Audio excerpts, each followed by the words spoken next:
ابھی دیکھ لو، پنجاب حکومت نے اماموں کو تنخواہ دینے کا اعلان کیا ہے۔ پنجاب حکومت نے ائمہ اکرام کو تنخواہ دینے کا اعلان کیا ہے۔ اب اس اعلان کے اوپر عمل درآمد ہو یا نہ ہو ہیں بھئی، وہ ایک الگ بات ہے، لیکن مزے کی بات یہ ہے کہ پنجاب حکومت نے یہ اعلان کر کے مولانا فضل الرحمان کو پنجاب کے اندر انٹری دے دی ہے۔ مولانا فضل الرحمان کو پنجاب کے اندر انٹری دے دی ہے۔ ابھی تک تو حالات نارمل چل رہے تھے، مولانا فضل الرحمان کی پنجاب کے اندر انٹری ہونے کے بعد یقیناً خطرہ پیدا ہو گیا ہے۔ سمجھ آ رہی کہ نہیں؟ ان کو کب سے مولویوں کی فکر ہونے لگی ہے، یا ان کو کب سے علماء کرام کی فکر ہونے لگی ہے؟ اصل میں ان کے پیچھے کچھ اور طاقتیں ہیں جن کے ہاتھ میں یہ لوگ کھیل رہے ہیں۔ ان کے پیچھے کچھ اور طاقتیں ہیں جن کے ہاتھوں میں ان کی ڈوریں ہیں۔ وہ جب ڈوریں کھینچتے ہیں تو یہ آگے سے حرکت کرنی شروع کر دیتے ہیں۔ ان کو یہ نہیں پتہ ہے کہ جن طاقتوں کے ہاتھ میں ان کی ڈوریں ہیں نا جی، ان طاقتوں کے ساتھ ہم کئی صدیوں سے برسر پیکار ہیں۔ ہم تو ان سے نہیں دبے ہیں، یہ تو غلام ابن غلام ابن غلام ہے۔ ان سے ہم کیسے دب سکتے ہیں؟ سمجھ آ رہی کہ نہیں؟ اور پھر اگر ان کو اتنی فکر ہے، ائمہ اکرام کی اتنی فکر ہے، علماء اکرام کی اتنی فکر ہے، تو بھائی اس کا طریقہ یہ نہیں ہے کہ آپ مولویوں کو پیسے دیں۔ مولویوں کو آپ کے پیسے کی ضرورت نہیں ہے۔ ہاں، مولویوں کی روزی اللہ نے کھولی ہوئی ہے۔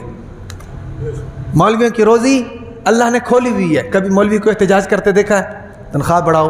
نہیں۔ ڈاکٹر کو احتجاج کرتے دیکھا ہوگا، انجینئر کو دیکھا ہوگا، وکلاء کو دیکھا ہوگا، ہیں سیاستدانوں کو دیکھا ہوگا، سب احتجاج کرتے ہیں کہ ہماری تنخواہ بڑھاؤ۔ مولوی کی روزی اللہ نے کھولی ہوئی ہے۔ ملک کے اندر جیسے مرضی حالات ہوں، مولوی کا جناب پیٹ ہمیشہ بھرا رہتا ہے۔ ہاں، مولوی کو تمہارے پیسوں کی ضرورت نہیں ہے۔ ہاں، اگر تم علماء کے ساتھ درد دل رکھتے نہیں ہو، میں مثال دے رہا ہوں، اگر تم علماء کے ساتھ درد دل رکھتے ہو، مساجد کے ساتھ درد دل رکھتے ہو، علماء کے ساتھ تعاون کرنا چاہتے ہو، اس کا طریقہ یہ نہیں ہے جو تم نے بنا لیا ہے۔ اس کا طریقہ یہ ہے کہ بھائی تم مسجدوں کے ساتھ تعاون کرو۔ مسجدوں کے ساتھ تعاون کیا ہے؟ مسجدوں کے بجلی کے بل معاف کرو، مسجدوں کے گیس کے بل معاف کرو، ہیں بھائی، تاکہ مسجد جو ہے خود کفیل ہو جائے۔ اس کا فائدہ یہ ہوگا کہ جس امام کی تنخواہ کم ہے، تم بل کم کرو گے، امام کی تنخواہ خود بخود بڑھ جائے گی۔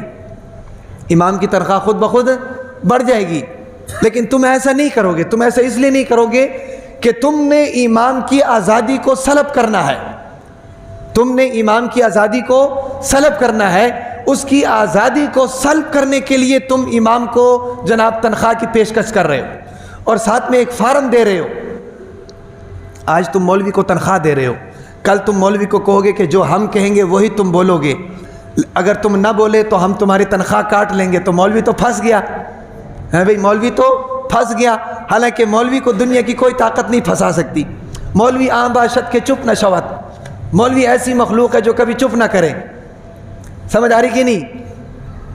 مولوی کو تم کبھی بھی پھنسا نہیں سکتے۔ اور چند علماء کرام کو بھی اپنے ساتھ ملا لیا ہے بھئی، کہ دیکھو یہ علماء کرام ہمارے ساتھ ملے ہوئے ہیں، لہٰذا یہ ہمارے فیصلے کی تائید کر رہے ہیں۔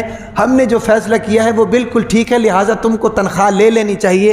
اور وہ علماء کرام بھی ان کی تائید کر رہے ہیں کہ بھئی تنخواہ لینے میں کوئی حرج نہیں ہے۔ ان علماء کرام سے بھی ایک سوال ہے۔ سوال کیا ہے؟ سوال یہ ہے، جو علماء کرام اس کی تائید کر رہے ہیں، اس کو درست سمجھتے ہیں، ان سے سوال یہ ہے کہ کیا تمہارے پاس اتنا اختیار ہے کہ وہ قوتیں جو تم سے بلوا رہی ہیں ان کی بات کا تم انکار کر دو؟ اگر ان کی بات کا تم انکار نہیں کر سکتے تو اس کا مطلب یہ ہے کہ تمہاری آزادی بھی سلب ہو چکی ہے۔ تو جب تمہاری آزادی سلب ہو چکی ہے تو پھر ہماری آزادی بھی کل کو سلب ہو جائے گی۔ جب تم آزادی سے بات نہیں کر سکتے ہو تو کل کو ہم آزادی سے بھی بات نہیں کر سکتے ہیں۔ تو جو ہمارے علماء کرام کہہ رہے ہیں، تو اس کا مطلب یہ ہے کہ ہمارے علماء کرام کی کمان سے نکلا ہوا تیر تو اپنے نشانے پہ لگ رہا ہے۔ سمجھ آ رہی کہ نہیں؟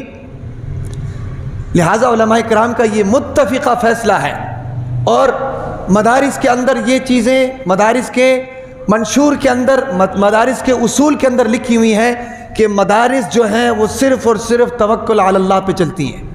ہاں مدارس توکل علی اللہ پہ چلتے ہیں, کسی سے کوئی چیز نہیں مانگتے ہیں.